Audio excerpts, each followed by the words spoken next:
وعن أبي هريرة رضي الله تعالى عنه قال قال رسول الله صلى الله عليه وسلم لكل نبي دعوة مستجابة قد دعا بها وإني أريد أن أختبئ دعوتي شفاعة لأمتي يوم القيامة আল্লাহর হাবিব বলেন, আল্লাহ তাআলা আমার পূর্বে যত নবী এবং রাসূল প্রেরণ করেছেন, প্রত্যেক নবী এবং রাসূলকে আল্লাহ তাআলা একটা করে স্পেশাল দোয়া দিয়েছেন।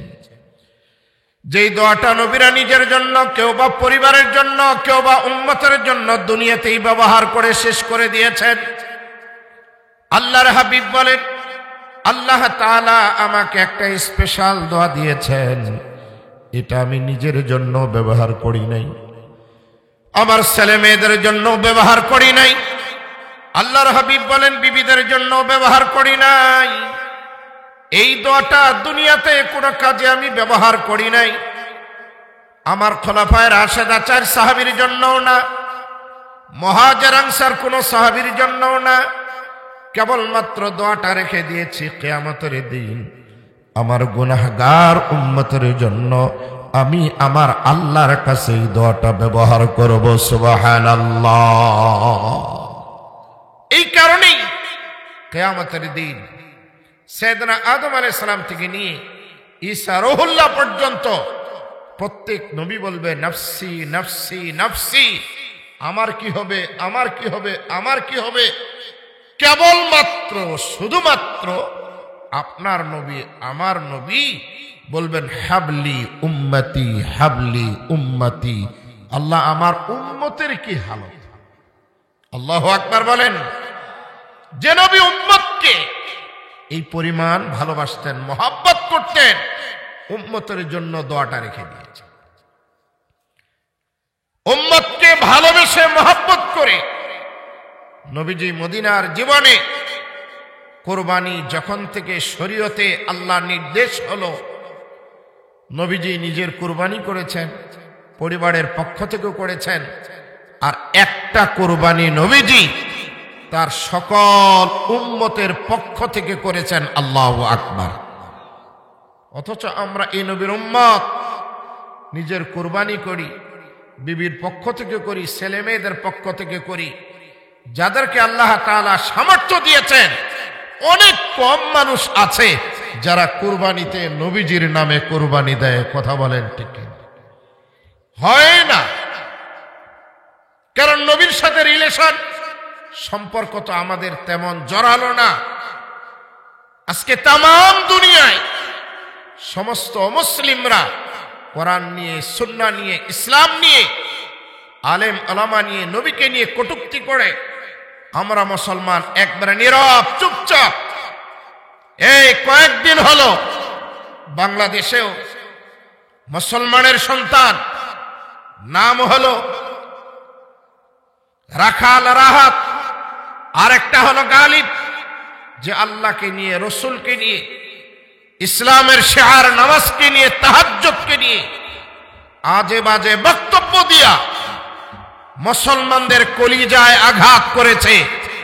যারা নবীকে মহব্বত করে, নবী প্রেমিকদের কলিজায় তারা আঘাত করেছে, আমাদের দেহের রক্তে তারা আগুন লাগায় দিয়েছে। সারা বাংলাদেশ সহ সকল উলামায়ে কেরাম এটার প্রতিবাদ জুমার মসজিদে দলে দলে ঢাকা, সিলেট, চট্টগ্রাম সহ প্রায় কম বেশি বিভাগীয় শহরগুলোতে তৌহিদি জনতা, আশিক রাসূল ফুঁসে উঠছে। আমিও আপনাদেরকে বলতে চাই, মাঝে মধ্যে আমাদের দেশে ব্লগার, নাস্তিকেরা কোরআন নিয়ে, সুন্নাহ নিয়ে, আল্লাহ নিয়ে, রসুল নিয়ে আজে বাজে মন্তব্য করে। এটা যদি তাদের বাক স্বাধীনতা হয়, তাহলে কুলাঙ্গার নাস্তিকদেরকে স্পষ্ট করে বলতে চাই, এদের গ্রেফতার করে আইনের আওতায় নিয়ে আসে বিচার করতে যদি সরকার ব্যর্থ হয়, আমরা প্রয়োজনে হাতে অস্ত্র তুলে নিয়ে এই কুলাঙ্গার নবী বিদ্বেষীদেরকে গলায় অস্ত্র চালিয়ে দিব। এটা হলো আমাদের হাতের স্বাধীনতা, হাতের স্বাধীনতা।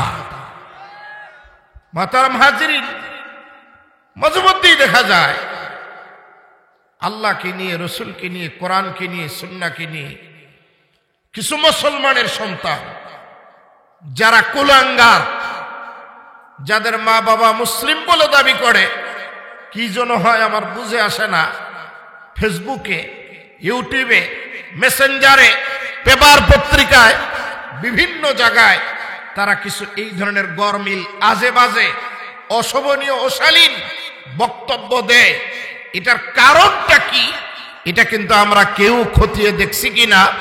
আমার বেশ কিছুদিন ধরে এই বিষয়টা নিয়ে আমি একটু ভাবি যে মুসলমানের ছেলে আল্লাহকে নিয়ে, রসুলকে নিয়ে, কোরআন সুন্নাহ আর ইসলামকে নিয়ে আজে বাজে বক্তব্য দেয়, তার কারণটা কি? আমার কাছে যেটা স্পষ্ট হয়েছে সেটা হলো এই, নামে মুসলমান হলো, মুসলমানের সন্তান হলো, সঠিক ইসলামের চর্চা শৈশবে তারা মা বাবার কাছ থেকে পায় নাই। কথা বলেন ঠিক কিনা?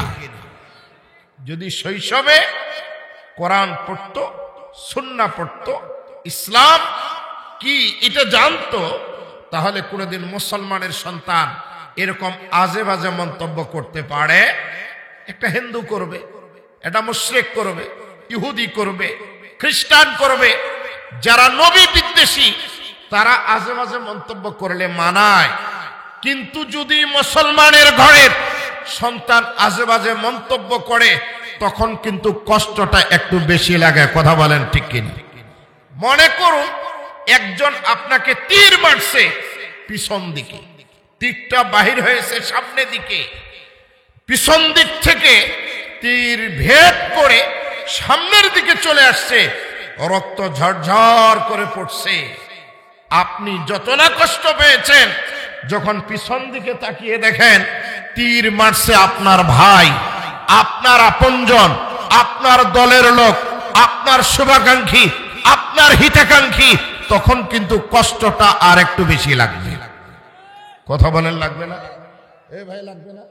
একটা হিন্দু যদি আমার গায়ে ঢেল মারে, বেশি থেকে বেশি আমি রাগ হব। ইহুদি যদি আমার দিকে কাদা ছড়ে, আমি রাগ হব। কিন্তু আমার ভাই, আমার আত্মীয় স্বজন, আমার রিলেটিভ, আপনজন যদি আমার দিকে ঢেল ছুড়া তো দূরের কথা, একটা ফুল দিয়েও যদি আঘাত করে, তাহলে এই কষ্টটা কিন্তু বেশি লাগবে। জীবনের লাগবে না?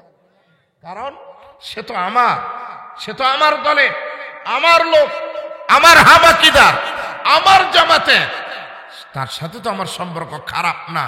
সে কেন ফুলটা মারবে, কেন এই ফুলের তরা দিয়ে আমাকে আঘাত করবে? এটা কিন্তু মনে কষ্ট লাগবে বেশি। সঙ্গত কারণে যত কুলাঙ্গার, নাস্তিক, ব্লগার প্রায় কম বেশি মুসলমানের সন্তান, তথাকথিত বুদ্ধিজীবী, আদমশুমারিতে মুসলিম, কিন্তু আসলে এদের জন্মে পর ডান কানে আজানো হয় নাই, বাম কানে তার একামত হয় নাই। খোঁজ নিয়ে দেখেন তাদের মা বাবা হয়তো জুমা জামাত, মাহে রমজানের রোজার সাথে তাদের কোনো সম্পর্কই নেই, শুধু কুরবানিতে গরু জবাই করে আর খায়। কথা বলেন ঠিক কিনা?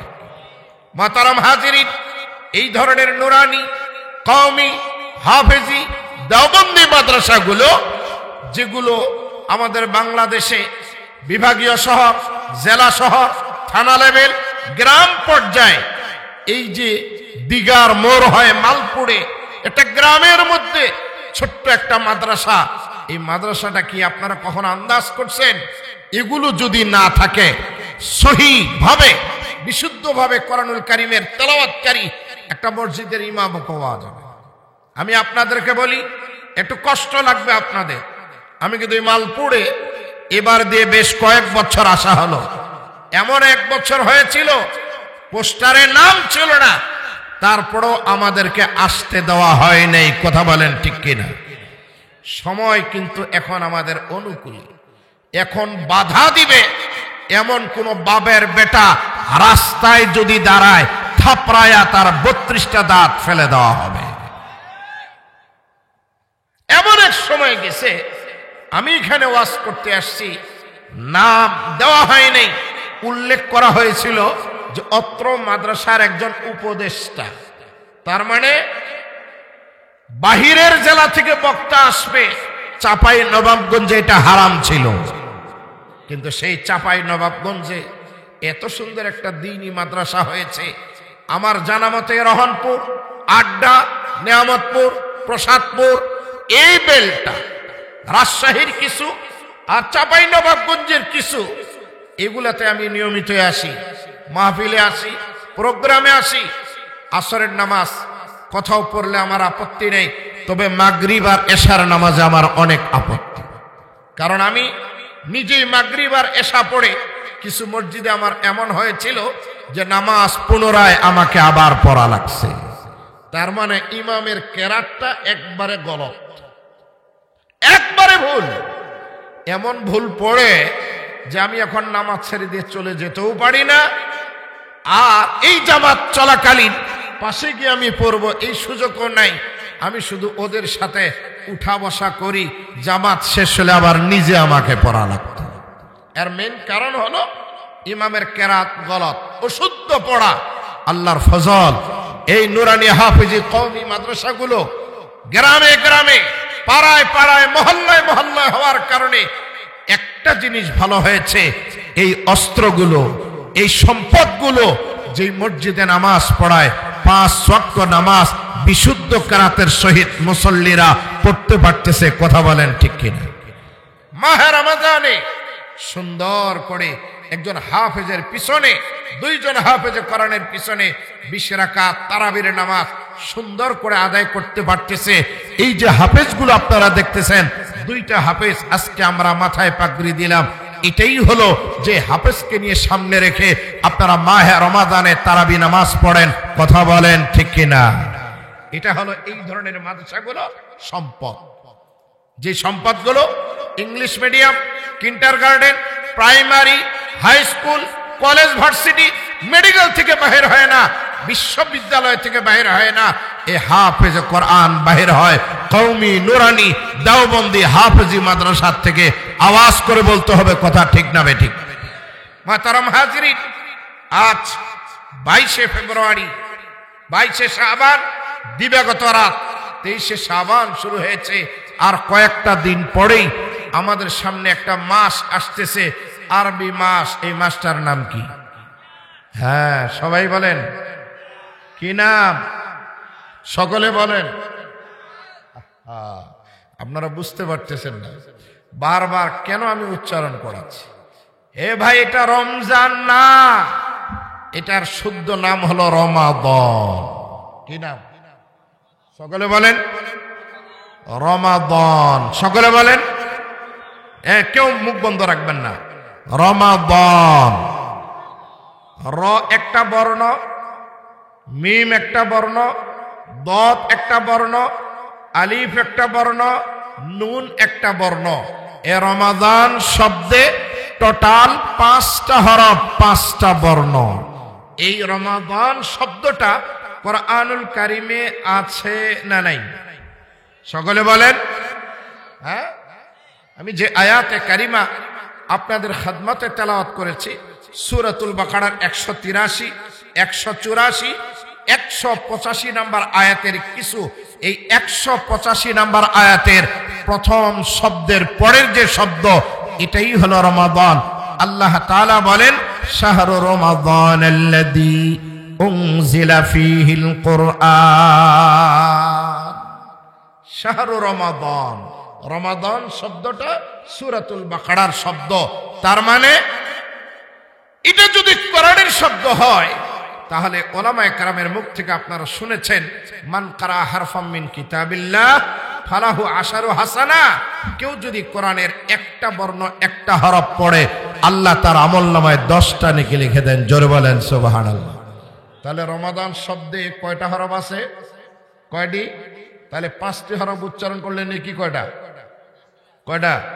তাহলে যতবার উচ্চারণ করেছি ততবার 50টা করে নেকি আপনার আমার আমলনামায় জমা হয়েছে। আওয়াজ করে বলেন সুবহানাল্লাহ। এই যে নেকি জমা হলো, আমি পড়ে আপনাদের উচ্চারণ করে নিয়ে নেকি জমা করাই দিলাম। বলেন তো আপনাদের লাভ হয়েছে না লস? আপনারা ব্যবসায় লাভ চান না লস চান? কারা কারা লাভ চান দুই হাত তুলে আল্লাহকে দেখিয়ে দেন। লিল্লাহে তাকবীর, লিল্লাহে তাকবীর। এ ভাই, কেউ ব্যবসায় লস চায় না, সবাই ব্যবসায় লাভ চায়। সব ব্যবসার একটা সিজন আছে, আমাদেরও কিন্তু একটা সিজন চলে আসছে। যেমন ফুলের একটা সিজন আছে, ফলের একটা সিজন আছে, তারপরে ব্যবসার একটা সিজন আছে, প্রত্যেকটা মানুষের একটা সিজন আছে, সিজন টাইম। এই টাইমে যদি তাকে বলা হয় 1 ঘন্টা সময় দেওয়া লাগবে, 1 দিন সময় দেওয়া লাগবে, 1 সপ্তাহ সময় দেওয়া লাগবে, বলবে ভাই সিজন টাইম, সময় দেওয়া যাবে না, এই কথাটাই বলবে। কথা বলেন। মুমিনের সিজন হলো শাবানের পরে যে রমাদান মাস, এটা হলো মুমিনের জন্য একটা সিজন টাইম। কারণ রমাদানে একটা নফল ইবাদত রমজানের বাইরে একটা ফরজের সমান। জোরে বলেন সুবহানাল্লাহ। আর রমাদানের ভিতরে একটা ফরজ ইবাদত যদি কেউ করতে পারে, রমাদানের বাইরে 70টা ফরজ আদায় করলে যে সওয়াব, এই পরিমাণের সওয়াব আল্লাহ তাআলা তার আমলনামায় দান করবেন। জোরে বলেন সুবহানাল্লাহ। আমি আপনাদের খেদমতে কোরআনুল কারীম সূরাতুল বাকারার 183, 84, 85 তিনটা আয়াতে কারিমা তেলাওয়াত করেছি মুখতাসার ভাবে। দুই একটি কথা বলার নিয়তে আল্লাহ তাআলা আমাদেরকে আমলের নিয়তে বলার, শ্রবণ করবার তৌফিক দান করুন। সকলে বলেন আমিন। আল্লাহ তাআলা বলেন, ইয়া আইয়ুহাল্লাযীনা আমানু কুতিবা আলাইকুমুস সিয়ামু কামা কুতিবা আলাল্লাযীনা মিন ক্বাবলিকুম লাআল্লাকুম তাত্তাকুন। আল্লাহ রাব্বুল আলামিন বলেন, হে ঈমানদারগণ, তোমাদের উপরে রোজা ফরজ করা হয়েছে, কামা কুতিবা আলাল্লাযীনা মিন ক্বাবলিকুম, যেমন তোমাদের পূর্ববর্তীদের উপরে রোজা ফরজ করা হয়েছিল। আমরা আল্লাহ তাআলাকে যদি বলি, আল্লাহ তাআলা রোজা আপনি কেন আমাদের উপরে ফরজ করলেন? আল্লাহ তাআলা জবাব দেয়, লাআল্লাকুম তাত্তাকুন, এই রোজা দিয়ে আমি আল্লাহ আমার ঈমানদার বান্দা বান্দীদেরকে মুত্তাকি বানাবো। জোরে জোরে বলেন সুবহানাল্লাহ। এই আয়াতের মধ্যে আল্লাহ তাআলা কেবলমাত্র ঈমানদারদেরকে সম্বোধন করেছেন, কোন ইহুদিকে আল্লাহ তাআলা নাম ধরে ডাকেন নাই, কোন নাসারাকে আল্লাহ তাআলা নাম ধরে ডাকেন নাই, কোন বৌদ্ধকে আল্লাহ তাআলা নাম ধরে ডাকেন নাই, কোন হিন্দুকে আল্লাহ তাআলা নাম ধরে ডাকেন নাই। বরং আল্লাহ তাআলা সম্বোধন করেছেন, ইয়া আইয়ুহাল্লাযীনা আমানু, হে আমার ঈমানদার বান্দাগণ, হে আমার কাছের বান্দাগণ। ঈমানদার কারা? যারা ঈমানে মুজমাল, ঈমানে মুফাসসাল পড়েছে, তাদেরকে কেবলমাত্র ঈমানদার বলা হয়। প্রশ্ন করা হলো, ইহুদিকে ডাকলেন না, খ্রিস্টানকে ডাকলেন না, বৌদ্ধ কিংবা হিন্দুদেরকে ডাকলেন না, কেবলমাত্র ঈমানদারদেরকে আল্লাহ তাআলা কেন ডাকলেন? মুফাসসিরিন কেরাম বলেন, এই পৃথিবীতে অসংখ্য গণিত আল্লাহ তাআলার বান্দা থাকলেও কেবলমাত্র আল্লাহ তাআলার কাছের বান্দা, প্রিয় বান্দা, তারাই হলো ঈমানদার। ঈমানদার ছাড়া আল্লাহ তাআলার কাছের বান্দা, প্রিয় বান্দা আর কেউ না। আপনারা জানেন, স্কুলে স্যারেরা পড়ায় ক্লাস 1 এর বাচ্চাদেরকে, 2, 3, 4, 5 এর বাচ্চাদেরকে পড়ায়। যেই স্যার ক্লাস 4 এর ক্লাস নেয়, মনে করুন ক্লাসরুমে গিয়েছে, প্রথম খাতা নিয়ে আগে একটা হাজিরি টান, 12 জন ছাত্র, 12 জনের নাম ধরেই ডাকে, 12 জনে উপস্থিত, বাস ক্লাস শুরু। এই স্কুলের নিয়ম হলো, যারা এই প্রতিষ্ঠানে ভর্তি হবে, যেই ক্লাসে ভর্তি হবে, তাদের নাম খাতায় থাকবে, স্যারেরা কেবলমাত্র তাদেরকেই পড়াবে। কারো যদি নাম না থাকে, ভর্তি যদি না হয় থাকে, প্রতিষ্ঠানের নিয়ম কানুন যদি না মেনে থাকে, তাহলে কিন্তু নাম নাই, ভর্তি হয় নাই এমন কোন বাচ্চাকে প্রতিষ্ঠানের স্যারেরা পড়ায় না। কথা বলেন ঠিক? এটা যদি একটা স্কুলের নিয়ম হয়, প্রতিষ্ঠানের নিয়ম হয়, সংগঠনের নিয়ম হয়, যারা আওয়ামী লীগ করত, বিএনপি করে, জামাত করে, জাতীয় পার্টি করে, প্রত্যেকের সংগঠনের সাথে একটা কানেক্টেড আছে। যে যে সংগঠন করে, ওই সংগঠনের তারা একজন নেতা হয়, কর্মী হয়, ভালোবাসে। ওই দল ছাড়া অন্য দলকে ভালোবাসে না। আল্লাহ তাআলা কেবলমাত্র তার কাছের বান্দাদেরকে, যারা ঈমানের মাধ্যমে আল্লাহ তাআলাকে মেনে আল্লাহর কাছের বান্দা হওয়ার স্বীকৃতি দিয়েছে, আল্লাহ তাআলা কেবলমাত্র তাদেরকে ডাক দিয়ে বলেছেন, ইয়া আইয়ুহাল্লাযীনা আমানু। আল্লাহ তাআলা ডাক দিয়ে বলেন, হে আমার ঈমানদার বান্দাগণ, কুতিবা আলাইকুমুস সিয়ামু। কুতিবা সিগা ওয়াহিদ মুযাক্কার, মাজি মজহুলের সিগা অর্থ হলো লেখা হয়েছে, মারুফ হলো কাতাবা, সে লিখেছে। কুতিবা লেখা হয়েছে, কে লিখেছে? লেখকের নাম উল্লেখ নাই। আমরা তাফসীরের কিতাব খুঁজলে পাওয়া যায়, যিনি লিখেছেন তিনি আর কেউ না, নবমণ্ডল ভূমণ্ডলের মালিক, তিনি হলেন আল্লাহ। কুতিবা আলাইকুমুস সিয়াম, আল্লাহ তাআলা বলেন লেখা হয়েছে তোমাদের উপরে সিয়াম। কুতিবার তাফসীরে লেখা, সকল মুফাসসির কেরাম বলেন, যদিও বলা হয়েছে কুতিবা, অর্থ হবে ফরিজা, তার মানে ফরজ করা হয়েছে তোমাদের উপরে। সিয়াম কি? আরবিতে সিয়াম বা সওম, সওম শব্দের শাব্দিক অর্থ হুয়াল ইমসাকু, বিরত থাকা। পরিভাষার মধ্যে সওম বলা হয় ইমসাকুন মাখসুসুন বিশারাইতিন মাখসুসাতিন। শরীয়তের মধ্যে সওম বলা হয় সুবহে সাদেক থেকে নিয়ে সূর্যাস্ত পর্যন্ত খানা পিনা, স্ত্রী সঙ্গম থেকে বিরত থাকা, এর নাম হলো সওম। আরবিতে সওম বা সিয়াম, ফার্সিতে বলা হয় রোজা, বাংলা তো আমরা বলি রোজা।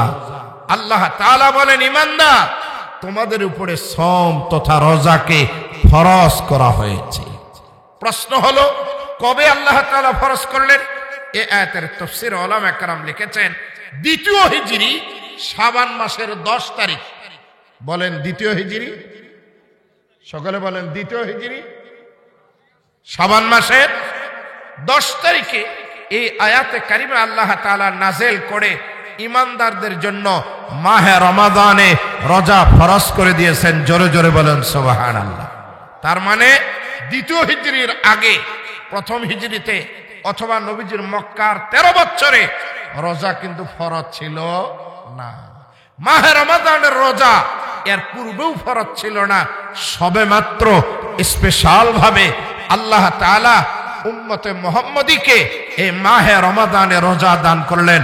জোরে জোরে বলেন সুবহানাল্লাহ। তাহলে এর আগে কি ফরজ ছিল? উলামা কেরাম বলেন আশুরার রোজা ফরজ ছিল। এই রমাদানের রোজা ফরজ করার পরে আশুরারটা তরিকা মনসুখ করে দেওয়া হলো। আল্লাহ তাআলা রোজা কেন ফরজ করলেন? আল্লাহ তাআলা বলেন, লাআল্লাকুম তাত্তাকুন, আমি আমার ঈমানদার বান্দা বান্দীদেরকে মুত্তাকি বানাবার জন্য রোজা ফরজ করেছি। জোরে জোরে বলেন সুবহানাল্লাহ। এখন বলেন তো, রোজা যে একটা ইবাদত, এটা কি সহজ না কঠিন? রোজা রাখা সহজ না কঠিন? সকলে বলেন সহজ না কঠিন? যারা নিয়মিত রাখে না এদের জন্য কঠিন। যারা নিয়মিত রোজা রাখে, প্রত্যেক বছর রোজা রাখে, এদের জন্য কঠিন না, বরং এই কাজটা অনেক সহজ। অনেক সহজ না? আল্লাহ তাআলা নামাজ সম্পর্কে বলেছেন, ইয়া আইয়ুহাল্লাযীনা আমানুস্তাঈনু বিস-সাবরি ওয়াস-সালাহ ওয়া ইন্নাহা লাকাবীরাতুন ইল্লা আলাল খাশিঈন। আল্লাহ রাব্বুল আলামিন বলেন, ঈমানদার, আমি আল্লাহর কাছে সাহায্য চাও নামাজ এবং সবরের মাধ্যমে, নামাজ এবং ধৈর্যের মাধ্যমে। নিশ্চয়ই নামাজটা যারা নিয়মিত নামাজ আদায় করে তাদের জন্য কঠিন নয়, যারা রেগুলার নামাজি নয় তাদের জন্য নামাজটা বড় কঠিন হয়ে দাঁড়ায়। ঠিক তেমনি করে মাহে রমাদানের রোজা যারা প্রত্যেক বছর রোজা পালন করে তাদের জন্য কষ্টকর নয়। পক্ষান্তরে যারা প্রত্যেক মাসে রোজা রাখে না, রমাদানে রোজা রাখে না, পুরা রোজা রাখে না, 5টা 7টা 10টা রাখে, তাদের জন্য পুরা মাসে রোজা রাখাটা কঠিন। আর যারা রেগুলার রাখে তাদের জন্য কঠিন কখনো নহে। তারপরও সামগ্রিকভাবে মাহে রমাদানে রোজা রাখাটা একটু কষ্টকর, একটু কষ্টকর। কারণ 12 ঘন্টা 13 ঘন্টা 14 ঘন্টা খানা পিনা, স্ত্রী সঙ্গম থেকে বিরত থাকা, এটা কিন্তু একবারে সহজ কাজ নয়। বিশেষ করে যাদের ডায়াবেটিস আছে, যারা অসুস্থ রুগ্ন, ঘন ঘন খেতে যারা অভ্যস্ত, এদের জন্য রোজা কিন্তু অনেক কঠিন। আল্লাহ তাআলাকে প্রশ্ন করা হলো, আল্লাহ তাআলা এই কষ্টকর কাজ কেবলমাত্র আপনি ইমানদার হিসেবে আমাদের উপরে ফরজ করলেন কেন? আল্লাহ তাআলা ডাক দিয়ে বলেন, আমার ইমানদার বান্দা বান্দিরা, শুধু তোমাদের উপরে ফরজ করি নাই, তোমাদের পূর্ববর্তী যারা তাদের উপরে ফরজ করেছি। এই কথা বলে আল্লাহ তাআলা আমাদেরকে সান্ত্বনা দিলেন, কারণ কোন কষ্টকর কাজ সবাই মিলে যখন করে তখন আর কষ্ট থাকে না। পক্ষান্তরে কিছু মানুষ যদি করে তাহলে এটা কষ্টের কারণ হয়ে যায়। আল্লাহ তাআলা সান্ত্বনা দিলেন, শুধু তোমাদের উপরে না, তোমাদের পূর্ববর্তী নাসারা, তোমাদের পূর্ববর্তী ইহুদ, তোমাদের পূর্ববর্তী আদম আলাইহিস সালাতু ওয়াস সালাম থেকে নিয়ে ঈসা রূহুল্লাহ পর্যন্ত প্রত্যেক নবীর যুগে নামাজ যেমনি করেছিল, আল্লাহ তাআলা বুঝিয়ে দিলেন রোজা কষ্টকর ইবাদত ছিল। সুতরাং কষ্টের কাজ যখন সকলে মিলে করবে, আল্লাহ তাআলা বলেন তখন আর কঠিন লাগবে না। আমরা প্রশ্ন করলাম, আল্লাহ তাআলা রোজা কেন ফরজ করলেন? আল্লাহ তাআলা জবাব দেন, বান্দারে, রোজা ফরজ করেছি কেবলমাত্র তোমাদেরকে মুত্তাকি বানাবার জন্য। আমরা যদি প্রশ্ন করি, আল্লাহ তাআলা কয়দিন আমরা রোজা রাখবো? আল্লাহ তাআলা বলেন, আইয়ামাম মা'দুদাত। আল্লাহু আকবার। আল্লাহ তাআলা বলেন গণনার কয়েকটি দিন। এক মাসের কথা আল্লাহ তাআলা বলেননি, বরং বলেছেন গণনার কয়েকটি দিন। তার মানে রমাদান যদি কোনো বছর 30 দিনে যায় 30টা, 29 দিনে যদি রমাদান যায় 29টায়। এরকম যেন কেউ না বলে 29টা রোজা গেলে হায় এই বছর রোজা একটা কম গেল, একটার রোজার সব মনে হয় কম পেলাম, এই ধরনের ধারণা করা যাবে না। আইয়ামাম মা'দুদাত, গণনার কয়েকটি দিন। এখন যদি প্রশ্ন করা হয়, আল্লাহ পাক আপনি কি সবার জন্য রোজা ফরজ করলেন? আল্লাহ তাআলা বলেন, যারা রুগ্ন, অসুস্থ কিংবা মুসাফির, তাদের উপরে ফরজ করা হলেও তারা যদি না রাখে পরবর্তীতে কাজা দেওয়ার সুযোগ আছে। জোরে জোরে বলেন আল্লাহু আকবার। আল্লাহ তাআলা কারো উপরে কিন্তু চাপায় দেন সাধ্যের বাহিরে। লা ইউকাল্লিফুল্লাহু নাফসান ইল্লা উসাহা। আমি 1 মণ লোড নিতে পারবো, আমাকে যদি 10 মণ চাপায় দেওয়া হয় তাহলে আমার উপরে জুলুম হবে না? এ ভাই, জুলুম হবে না? আল্লাহ তাআলা কারো উপরে জুলুম করেননি। আল্লাহ তাআলা বলেন, ফামান কানা মিনকুম মারিদান আও আলা সাফারিন ফাইদ্দাতুম মিন আইয়ামিন উখা। আল্লাহ তাআলা বলেন, সকল ঈমানদারকে সম্বোধন করে বলেন, রোজা ফরজ করেছি সাবালক সাবালিকা নারী পুরুষের উপরে। তবে তোমাদের মধ্যে কেউ যদি রমাদান মাসে অসুস্থ হয়, অরুগ্ন হয়, এমন রোগ যেই রোগে রোজা রাখতে কষ্ট হয়, অথবা মুকিম থেকে মুসাফির সফরে গিয়েছে, সফরটা হজের হোক কিংবা উমরার হোক অথবা দুনিয়াবি কোনো কাজের হোক না কেন, সফরে যদি রোজা রাখতে কষ্ট হয়, ফাইদ্দাতুম মিন আইয়ামিন উখার। আল্লাহ তাআলা বলেন, আমার বান্দা বান্দিরা, মাহে রমজানে অসুস্থ কিংবা তোমরা মুসাফির, রোজা রাখতে যদি কষ্ট হয় রাখবা না, তবে রমজানের পরবর্তী সময়ে সুস্থ হলে, মুকিম হলে যে কয়েকদিন তোমরা পাইবে, সে কয়েকদিন কাজা দিলেই আমি আল্লাহ তোমাদেরকে মাফ করে দিব। প্রশ্ন যদি করা হয়, আল্লাহ তাআলা বুঝলাম যারা রুগ্ন তাদেরকে অনুমতি দিলেন, যারা মুসাফির তাদেরকে আপনি সুযোগ করে দিলেন, তবে আমাদের সমাজে কিছু বয়োজ্যেষ্ঠ মুরব্বী আছে, বয়স বেশি হওয়ার কারণে চলতে পারে না, বলতে পারে না, খেতে পারে না, হাঁটতে পারে না, ঘন ঘন খাওয়া লাগে, লং টাইম তারা উপবাস থাকতে পারে না। এমন কিছু ঘরে মা বোন আছে বয়সের কারণে যারা চলাফেরা করতে পারবে না, পুরো একটা মাস রোজা রাখতে পারবে না, অর্থাৎ আর জালে ওমর বয়স বেশি হয়েছে, তাদের বেলায় আল্লাহ তাআলা তোমার কি বিধান?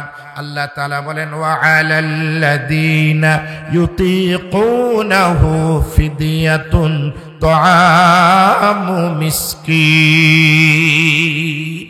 আল্লাহ তাআলা বলেন, যাদের জন্য রোজা রাখা কষ্টকর, বয়স বেশি হওয়ার কারণে রোজা রাখতে কষ্ট হয়, তারা যদি রোজা না রাখতে পারে, অনুমতি দিলাম, তবে তাদের রোজার বিনিময় একটা করে ফিদিয়া দিবে। এই ফিদিয়াটা মিসকিনের হাতে দিবে, খানা কিংবা টাকা। জোরে জোরে বলুন সুবহানাল্লাহ। ফামান তাতাওয়া খায়রান ফাহুয়া খায়রুল লাহ।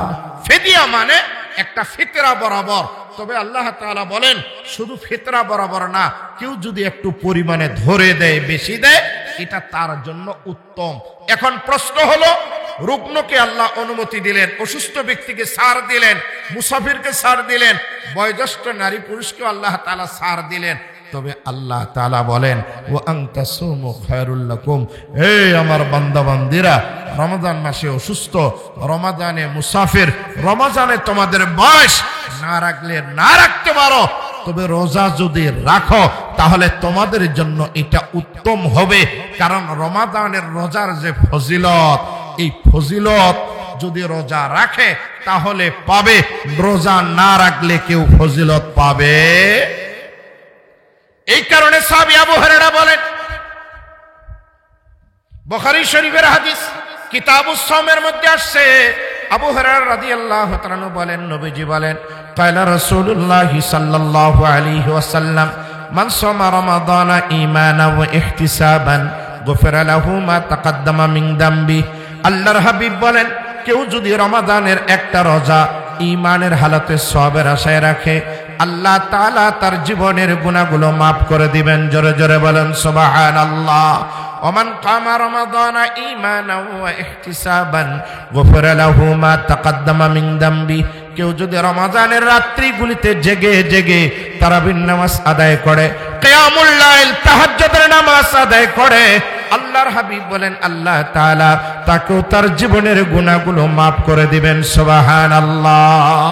ওমান কামা লাইলাতাল কদরি ঈমানান ওয়া ইহতিসাবান গুফিরা লাহু মা তাকাদ্দামা মিন দামবি। আল্লাহর হাবিব বলেন, কেউ যদি রমজানের প্রথম রাত থেকে নিয়ে শেষ রাত পর্যন্ত শবে কদর তালাশের নিমিত্তে রাতের বেলা কোরআনুল কারীম দিয়ে তেলাওয়াত করে আর নামাজ পড়ে আর শবে কদরকে তালাশ করে, অবশ্যই শবে কদর পাবে। উপরন্তু আল্লাহ তাআলা তার জীবনের গুনাহ খাতাগুলো মাফ করে দিবেন। সুবহানাল্লাহ। মুসলমান ভাইরা আমার, রমজান মাসে যারা সারাদিন রোজা রাখবে, ক্লান্ত থাকার পরে, ইফতারি করার পরে, এশার নামাজের আজান যখন হয়ে যাবে, এবার জামে মসজিদগুলিতে যাবে, যেখানে হাফেজ নিয়োগ করা আছে, কোরআনুল কারীম তেলাওয়াত করা হবে। সারা বাংলাদেশের প্রায় মসজিদগুলিতে নিয়ম হলো প্রথম 6 দিনে 9 পারা পড়া হয়, এরপরে 21 দিনে টোটাল 1 পারা করে 30 পারা খতম করা হয়। খতমে তারাবিতে 20 রাকাত নামাজে সারাদিন ভ্যান চালায়, রিক্সা চালায়, সারাদিন মাঠে ঘাটে কাজ করে, সারাদিন অফিস আদালতে কাজ করে, রোজার অবস্থায় এমনি তো শরীরটা ক্লান্ত, ইফতার করার পরে মনে চায় একটু ঘুমাই। এরপরে যখন এশার আজান হয়ে যায়, বিবি ডাক দিয়ে বলে উঠো মসজিদে যাও, বাবা ডাক দিয়ে বলে বেটা উঠো মসজিদে যাও, মা ডাক দিয়ে বলে রে সন্তান যাও মসজিদে যাও, তারাবি নামাজের জন্য যাও। এবার বান্দা এশার নামাজ আদায় করার পরে হাফেজ কোরআনের পিছনে ইক্তেদা করে 20 রাকাত নামাজ পড়ার জন্য তারাবি নামাজে দাঁড়িয়ে যায়। 1 ঘন্টা 1.5 ঘন্টা 2 ঘন্টা ধরে কোরআনুল কারীম যারা তেলাওয়াত শুনে, হাফেজ সাহেব তেলাওয়াত করে আর মনোযোগ দিয়ে কোরআনুল কারীমের তেলাওয়াত শুনে, আল্লাহর হাবিব বলেন সারা দিনে রোজা রাখার কারণে গুনাহ তো মাফ হয়েছে। বান্দার চোখে ঘুম, আরামের বিছানায় না ঘুমিয়ে ঘুমটারে হজম করে রাত জেগে জেগে তারাবির নামাজে কোরআনুল কারীম যারা কান দিয়ে শুনে, তেলাওয়াত শুনে, আল্লাহ তাআলা তারাবির নামাজ তাহাজ্জুদের নামাজের কারণে তার জীবনের গুনাহগুলো আল্লাহ মাফ করে দিবেন। সুবহানাল্লাহ। নবীর সাহাবী আব্দুল্লাহ বিন আমর বলেন, ক্বালা রাসূলুল্লাহ সাল্লাল্লাহু আলাইহি ওয়াসাল্লাম, الصيام والقرآن يشفعان للعبد يقول الصيام أي ربي منعته الطعام والشهوات بالنهار فشفعني فيه। নবীর সাহাবী আব্দুল্লাহ বিন আমর বলেন, বিশ্ব নবীজি বলেছেন কিয়ামতের দিন আল্লাহ তাআলার আদালতের সামনে যখন ইমানদার নরনারী হাজির হয়ে যাবে, বান্দার হাতে যখন আল্লাহ তাআলা আমল নামা দিবেন, আমল নামা যদি নেক হয় জান্নাতের টিকিট তার মিলবে। জোরে বলেন সুবহানাল্লাহ। পক্ষান্তরে বান্দার আমল নামায় নামাজ নাই, রোজা নাই, হজ নাই, যাকাত নাই, তেলাওয়াত নাই, তাসবিহ নাই, পর্দা নাই, নেক কাজ বলতে কিছু নাই। আছে সুদ, আছে ঘুষ, আছে জেনা ব্যভিচার, চুরি ডাকাতি, মদ গাঁজা ইয়াবা ফেন্সি, পণ্যে ভেজাল, ওজনে কম, ভাইকে ঠকিয়েছে, বোনকে ঠকিয়েছে, প্রতিবেশীর হক নষ্ট করেছে, মানুষকে অন্যায়ভাবে থাপ্পড় দিয়েছে, অন্যায়ভাবে কাউকে গালি দিয়েছে, কারো ইজ্জত হরণ করেছে, অন্যায়ভাবে আলেম ওলামা বিদ্বেষী হয়েছে, আলেম ওলামার বিরুদ্ধে মামলা করেছে, হামলা করেছে, আলেম ওলামার বিরুদ্ধে সবসময় ষড়যন্ত্র করেছে, তাদের আমলনামাগুলো বাম হাতে দেওয়া হবে, তাদের জন্য কেউ সুপারিশ করবে না। জোরে জোরে বলুন নাউযুবিল্লাহ। পক্ষান্তরে যে মানুষটা ইমানদার হবে, আমলদার হবে, আল্লাহ তাআলার আদালতে হাজির হবে, আল্লাহ তাআলা তার নামাজের সওয়াব দিবেন, রোজার সওয়াব দিবেন, তাসবির সওয়াব দিবেন, যাকাতের সওয়াব দিবেন, হজ ওমরার সওয়াব দিবেন, কুরবানির সওয়াব দিবেন, মসজিদ বানানো, মাদ্রাসা বানানোর সওয়াব দিবেন, নেক কাজ করছে এটাও দেওয়া হবে। ও বন্ধু, শুধু এতটুকু না, আল্লাহর হাবিব বলেন বান্দার পাশে এবার মাহে রমাদানের রোজা দাঁড়িয়ে যাবে।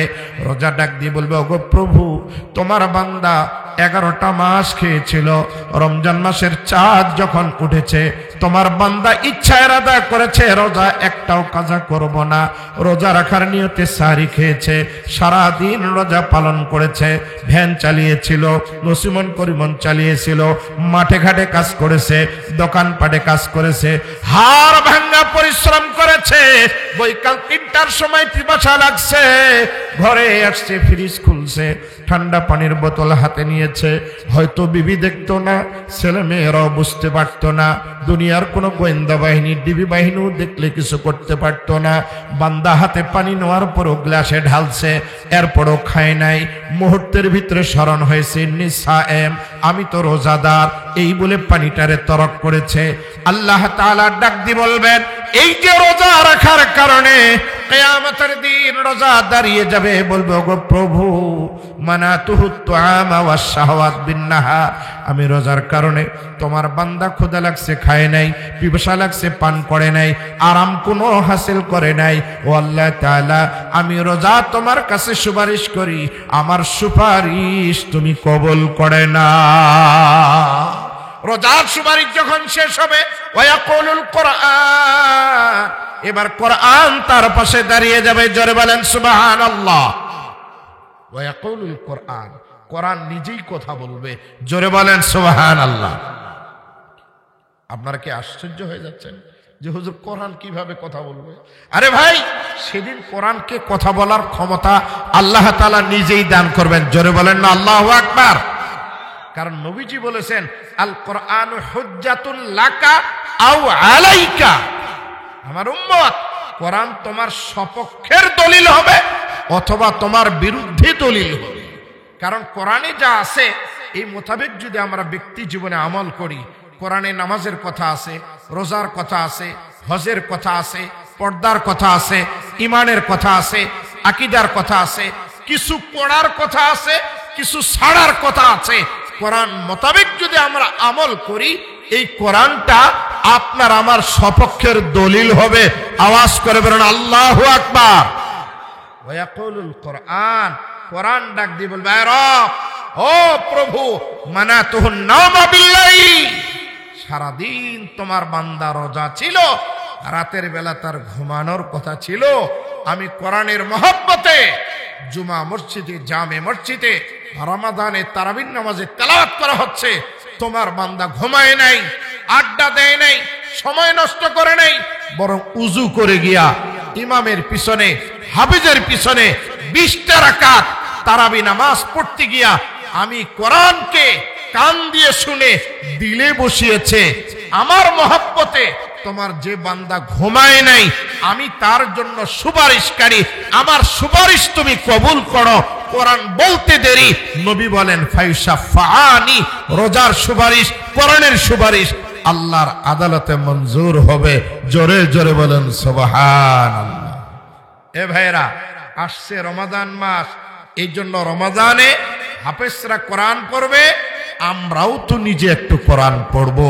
কারণ আজকে মুসলমান বাংলা পড়ে, ইংরেজি পড়ে, ভূগোল পারে, সমাজ পারে, ফিজিক্স পারে, কেমিস্ট পারে, সায়েন্স পারে, আর্টস পারে, ডাক্তার হতে পারে, ইঞ্জিনিয়ার হতে পারে, ব্যারিস্টারি পারে, প্রফেসরি পারে, অধ্যাপকগিরি করতে পারে, শুধু পারে না ইমামতি করতে। কথা বলেন ঠিক? ঢেলে যদি সামনে দেওয়া হয় তবে বাবুরে আমি কেরাত পড়তে পারি না, কয় আপনি যে এত বড় শিক্ষিত, তখন সে মুখটা নিচের দিকে লজ্জায় বলে, শিক্ষিত ঠিক, আমি ডাক্তার, আমি প্রফেসর, আমি মাস্টার, আমি ইঞ্জিনিয়ার, আমি মৌলবি না। পুরা জামাতের ভিতরে হাফেজকারী আলেমকে ধরে সামনের দিকে ঠেলে দেওয়া হয়, কারণ এই কাজটা তার। কথা বলেন ঠিক কিনা? এই কাজটা তার। আমি বলি, আমাদের এই সমাজে ডাক্তারের প্রয়োজন আছে, মাস্টারের প্রয়োজন আছে, ইঞ্জিনিয়ারের প্রয়োজন আছে, ব্যারিস্টারেরও প্রয়োজন আছে না নাই? একটাকেও আমি অবজ্ঞা করি না, কারণ আমার বাচ্চাগুলো কার কাছে শিখবে? আমার বাচ্চা কার কাছে ডাক্তারি পড়বে? আমার মা বোন অসুস্থ হলে ট্রিটমেন্ট কে করবে? আমার বিরুদ্ধে হামলা মামলা হলে কোর্ট কাচারিতে কে লড়বে? আমার যদি কোনো প্ল্যান করা লাগে তাহলে আমি কার কাছে যাব? এই জন্য সব দরকার আছে, শুধু দরকার নেই একজন আলেমের। কি বলেন, আলেমের দরকার আছে না? মুফতি মুহাদ্দিসের দরকার আছে না নাই? এ ভাই, হাফেজে কোরআনের দরকার আছে না নাই? আচ্ছা বলেন তো, আছে না নাই? কারা কারা আমার পক্ষে যা আছে একটু হাত তুলে দেখান তো, লিল্লাহে তাকবীর। তো আলেম হাফেজ তৈরি হবে ঢাকা বিশ্ববিদ্যালয়, হ্যাঁ, কুয়েটে, রুয়েটে, মেডিকেলে, প্রাইমারি স্কুলে, কিন্ডারগার্টেনে তৈরি হওয়ার কারখানায় হলো এই মাদ্রাসা। এই মাদ্রাসাটা হলো হাফেজ আলেম তৈরির কারখানা। এখান থেকে হক্কানি পীর মাশায়েখ আলেম ওলামা তৈরি হবে। আজকে আলেম ওলামা না থাকার কারণে, তারা না বলার কারণে, এই যে মাঝখানে প্রায় পুরা 15.5 বছর বাংলাদেশের উপর দিয়ে অতীত হয়ে গেছে, মাহফিল বন্ধ ছিল, সম্মেলন বন্ধ ছিল। আওয়াজ করে বলতে হবে কথা ঠিক কিনা? ওলামায়ে কেরামকে মঞ্চে উঠে একটু কোরআন আর সুন্নাহ থেকে যদি আমরা সহি কথাগুলো বলতাম, তখন নেতার বিরুদ্ধে, নেত্রীর বিরুদ্ধে গেলে আমাদের থেকে মাইক্রোফোন টেনে নেওয়া হতো। কথা বলেন, কথা বলেন। মাঝে মধ্যে হেরেস্তা করা হতো, কারণ সুদ, ঘুষ, জেনা, ব্যভিচার, চুরি, ডাকাতি এগুলো হবে। আলেম ওলামারা যেন না বলতে পারে, আচ্ছা বলেন তো, এই চুরি, ডাকাতি, জেনা, ব্যভিচার এগুলো ভালো কাজ না খারাপ কাজ? ভালো না খারাপ কাজ?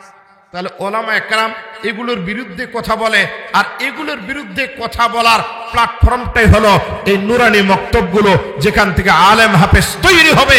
আজকে আমরা বাচ্চাদেরকে মক্তবে দেই না, মাদ্রাসায় দেই না, আলেম হাফেজ বানাই না।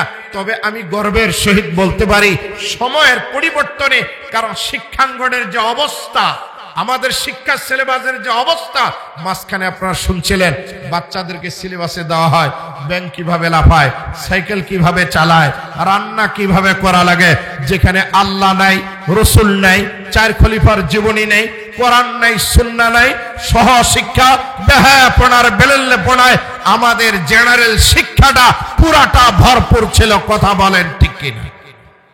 সেখানে ব্যতিক্রম মাদ্রাসা শিক্ষা, যেখানে আমরা প্রথমেই বাচ্চাদেরকে নুরানি কায়দা হাতে তুলে দেই, আমপারা পড়াই, নাজরানা পড়াই, এরপরে হাফজা পড়ায়া একটা বাচ্চা 2 বছর 3 বছর তার পিছনে মেহনত করে এই বাচ্চাদেরকে আমরা কোরআনের হাফেজ বানিয়েছি। আপনারা জানেন একটা হাফেজ বানাতে কি পরিমাণের কষ্ট হয়? এরপরও আপনারা দোষ দেন মোল্লা মৌলবীদেরকে, যে মোল্লা মৌলবীরা ধর্ম বিক্রি করে, দিন বিক্রি করে, ইসলাম বিক্রি করে, কোরআন বিক্রি করে খায়। এই অপবাদটা যারা দেয়, আমি বলবো তারা হলো এই সমাজের 1 নম্বরের কুলাঙ্গার। কথা বলেন ঠিক কিনা? আরে ভাই, ডাক্তারের কাছে গেলে পরামর্শ ফি 500 থেকে 700 1000 টাকা দেওয়া লাগে, ঠিক না বেঠিক? এ ভাই ঠিক না বেঠিক? ভালো ডাক্তারের কাছে গেলে সিরিয়াল নিয়ে ফি দেওয়া লাগে। আর একজন যদি উকিলের কাছে যান, কোনো বিষয়ে পরামর্শ নিতে 5,000 7,000 টাকা ফি দেওয়া লাগে। এই পরামর্শটা যদি একজন ইঞ্জিনিয়ারের কাছে হয়, কোনো বাড়ির নকশা করার, প্ল্যান করার, আর্কিটেক্ট, ইঞ্জিনিয়ার, ডিজাইনারের কাছে যদি যাওয়া হয়, তাহলে ফিটা 25,000 30,000 50,000 টাকা হয়। কথা বলেন ঠিক কিনা? ওই লোকটায় যে ডাক্তারকে দিল 500 থেকে 1000, ব্যারিস্টারকে দিল 5,000 থেকে 10,000, ইঞ্জিনিয়ারকে দিল 25 থেকে 30,000, এই লোকটাই যখন এই হুজুরের কাছে যাবে কোনো মাসআলা নেওয়ার জন্য, সালাম দিয়ে মুসাফা করবে, হুজুরের যেহেতু একটা মানবতা আছে, মাদ্রাসায় আসলে কিছু না হলে বিস্কুট আর চা তো তাকে খাওয়াবে। কি বলেন, খাওয়াবে না? এরপরে মাসআলা নিবে, নেওয়ার পরে সুন্দর করে হুজুরের সাথে মুসাফা করবে, করে চলে যাবে। মাসআলা নিল, একটা টাকা দিল না, 10টা টাকাও দিল না, উল্টা মাংনা চা বিস্কুট খাইলো, আবার যাওয়ার সময় ফিরি ফিরি দোয়াও নিয়ে গেল। তারপরেও যদি ওলামায়ে কেরাম ধর্ম ব্যবসায়ী হয়, তাহলে এই বাটপাড়ের চাপায় জুতা দিয়ে পিটা মারার দরকার আছে না নাই? ওলামায়ে কেরাম বলে ধর্ম ব্যবসা করে, হুজুরেরা টাকা কালেকশন করে নিজের বেতন নেয়। এই কারণে সাদ সাহেব ফতুয়া দিয়েছিল কোরআন পড়ে টাকা নেওয়া যাবে না। আমরা বলি সাদ সাহেব, ওই সাদ সাহেব, ওয়াসিফ গঙ্গেরা, এতাতি ভাইয়েরা, শুনে রাখো, তোমাদের আমিরের ফতুয়ায় তোমরা যে বাচ্চাদেরকে মাদ্রাসায় দিতেছ না, হাফেজ আলেম বানাইতেছ না, আলেম বিদ্বেষী হচ্ছ, এই সাদ সাহেবের ফতুয়ায় যারা পথভ্রষ্ট হচ্ছে, আমি সাদ সাহেবকেও বলতে চাই, তোমার এই ফতুয়ায় যদি আলেমের টাকা, হাফেজের টাকা, শিক্ষকের টাকা যারা নিয়ে কোরআন পড়ায়, বেশ্যার আগে নাকি এরা পরে জান্নাতে যাবে, বেশ্যা যারা তার আগে জান্নাতে যাবে, এইটা যদি তোমার ফতোয়া হয়, আমি তোমাকে বলতে চাই, তোমার বাপ দাদাও কোরআন পড়ায়া টাকা নিয়েছিল, তাদের কি হালত হবে? কথা বলেন ঠিক কিনা? মুহতারাম হাজিরিন, কোরআন যারা পড়ে পড়ায়, রমজান মাস আসলে হাফেজের হাদিয়া দেওয়া যাবে কিনা এই নিয়ে মাসআলা চুল সেরা বিশ্লেষণ হয়। আমি বলি, হাফেজের টাকা কেন তোলা লাগবে? আপনারও তো একটা বিবেক থাকা উচিত। যে বাচ্চার পিছনে তারাবি নামাজ পড়লেন, একবারে 1 মাস খতমে কোরআন আপনি শুনলেন, সওয়াব কামাই করলেন, আপনারও তো একটা বিবেক আছে। কমপক্ষে আপনি আপনার মতো করে তাকে একটা হাদিয়া দেন, তার সাথে একটা মুসাফা করেন। এটা তো কোরআন হাদিসে কোথাও নিষেধ নাই। কথা বলেন ঠিক কিনা? আজকে আমরা টাকা নিয়ে কি করি? হয় মসজিদ না হয় মাদ্রাসা বানাই। মাদ্রাসাতে কি হয়? আপনাদের বাচ্চাগুলোই পড়ে, এতিম বাচ্চা পড়ে, অভাবী বাচ্চা পড়ে। আপনারা শুনেছেন এই মাদ্রাসায় প্রায় 80 জনের উপরে বাচ্চা। এই যে এতগুলো বাচ্চা এখানে পড়তেছে, তাদের খাওয়া, শিক্ষকরা আছে, তাদের বেতন ওজিফা, তাদের থাকার জন্য ঘর। আমি ওয়াশরুমে গিয়ে দেখলাম বাথরুমটা মাশাআল্লাহ বেশ ভালো, তবে ওই ঘরের উপরে যে টিন, হুজুর বললেন এখান দিয়ে পানি পড়ে। তাহলে মনে করেন কোরআনের মেহমানরা আপনাদের এলাকায় থাকে, ঝড় বৃষ্টি হলে পানি পড়ে, আর আপনি আরামে ঘুমাবেন, তাহলে কি আপনি কোরআন প্রেমিক? বলেন, কোরআনকে ভালোবাসেন? উলামায়ে কেরামকে মহব্বত করেন? আপনার মহব্বতের পরিচয় হবে আমার নিজের বেডরুমের চেয়ে, আমার থাকার ঘরের চেয়ে কোরআনের মেহমানদের ঘর যেন ভালো হয়। এটা হলো ঈমানের দাবি। কথা বলেন ঠিক কিনা? মুসলমান ভাইরা আমার, প্রাইমারি স্কুল 8-9 ঘন্টা পড়া হয়, যেখানে বাচ্চাগুলো আবাসিক থাকে না, অথচ এই সরকার তাদের পিছনে ভর্তুকি দেয়। সুন্দর সুন্দর ঘর বানিয়ে দিয়েছে, পেশাবখানা বানিয়ে দিয়েছে, টয়লেটখানা বানিয়ে দিয়েছে, ক্লাসরুম সুন্দর করে দিয়েছে, অথচ এই বাচ্চাগুলো আবাসিক থাকে না, সেখানে তারা পেশাব পায়খানা লং টাইমও করে না, রাতের বেলা ঘুমায় না। এর এগেইনস্টে যারা কোরআনের মেহমান, আল্লাহর কালাম যারা জমিনে পড়ে, যাদের তেলাওয়াতের কারণে আপনার ব্যবসা ঠিক আছে, আপনার চাকরি ঠিক আছে, আপনার বাগানের ফসল ঠিক আছে, ও বন্ধু, কোরআনের তেলাওয়াতের কারণে আপনার আমার উপরে সাকিনা নাযিল হইতেছে। এই কোরআন ওয়ালাগুলো থাকবে সেই ঘরটা ভালো না, কোরআন ওলা খাইবে সেই ধরনের খাওয়ার কোনো ব্যবস্থা নাই।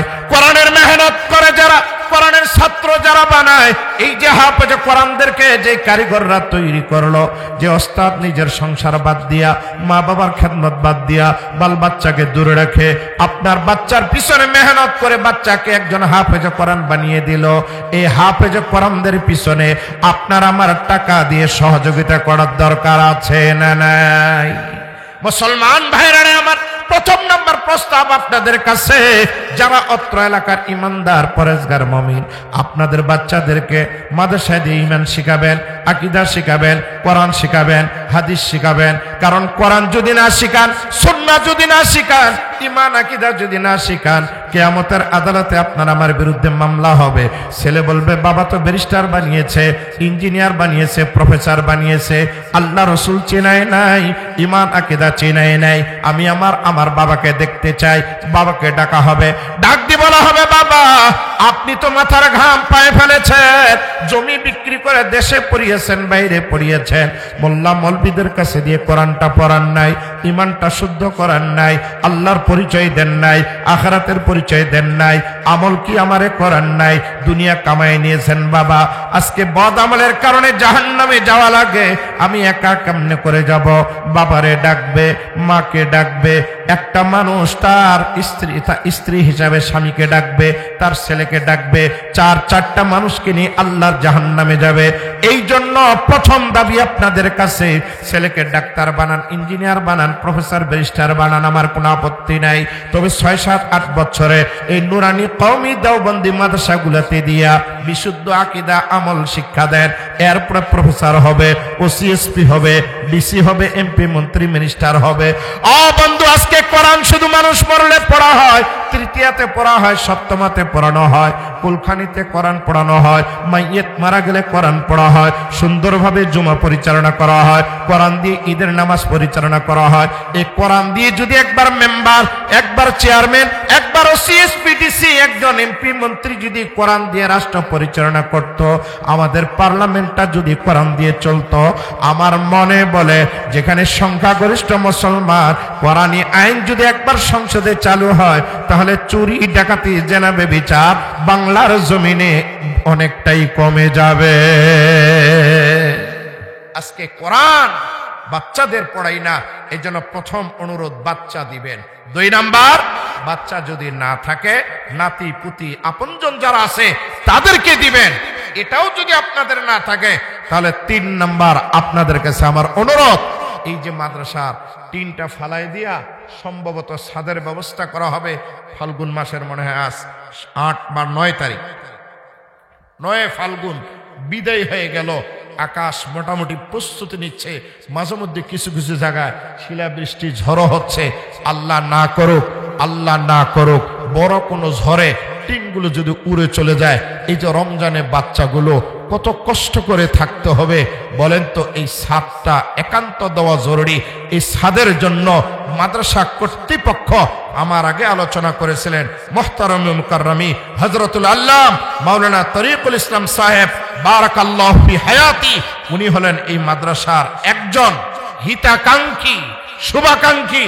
তার আগে আলোচনা করেছেন হযরত মাওলানা মুফতি মনিরুজ্জামান সাহেব, উনি এই মাদ্রাসার হিতাকাঙ্ক্ষী। আমার একজন ভাই জনাব হাফিজুর রহমান সাহেব, উনিও আলোচনা রেখেছেন, উনিও একজন সদস্য।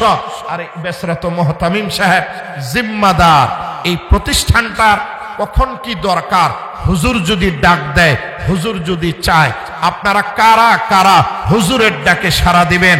ওলামায়ে কেরামকে মহব্বত করে শুধু ডান হাতটা এই গভীর রজনীতে আল্লাহকে তাকিয়ে, আল্লাহকে হাজার নাজের জানে একটু উঁচু করে দেখিয়ে দেন, লিল্লাহে তাকবীর, নারায়ে তাকবীর। আল্লাহ তুমি আমাদের সবাইকে কবুল করো। অত্র প্রতিষ্ঠানের অগ্রগতি উন্নতির জন্য আমার বড় ভাই উনি আপনাদের একটা খাকা দিয়েছেন, আমার কাছে ভালো লাগছে যে মাদ্রাসার কোনো ঋণ নেই। মাদ্রাসার কি নেই?